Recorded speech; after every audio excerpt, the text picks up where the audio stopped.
Ինչպես օրեր առաջ նշել էինք, Նորաշեն թաղամասում կառուցվել է հանգստի սենյակ տարեցների համար։ Այսօր իրականացավ վերջինից բացման արարողությունը, որին ներկա էին քաղաքի վերադասը, Հանձինես Խորհրդարանի падգամավոր Սմբատ Գյուրեղյանի, Սակրեբուլոյի նախագահ Վահան Արոյանի եւ քաղաքապետ Անի Վարդմոսոյանի։ Հավաքվել էին նաեւ թաղամասի բնակիչները։ Սա մեծ ուշադրություն է ու գովելի քայլ քաղաքի վերադասի կողմից։ Այսօր Նինոսմինդայի մունիցիպալիտետում ընդհանուրում համարում ենք տարվա ամփոփիչ հանդիպումներ։ Մենք այսօր քաղաքում եղանք մի քանի ինֆրաստրուկտուրային օբյեկտներ, որոնք կառուցվել էին մունիցիպալիտետի կողմից ժողովրդի խնդրանքներով։ Այսօր այս պահին գտնվում ենք Նորաշենում տարեցների կողմից խնդրվել էր ժամանցի վայր, որը կառուցվել է դուք բոլորս տեսնում եք, ինչ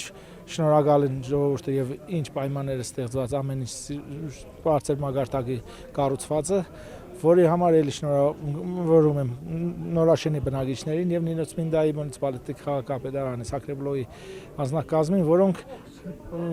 կարողանում ենք մենք ընդհանուրով մեր բնակչության պահանջները բավարարել։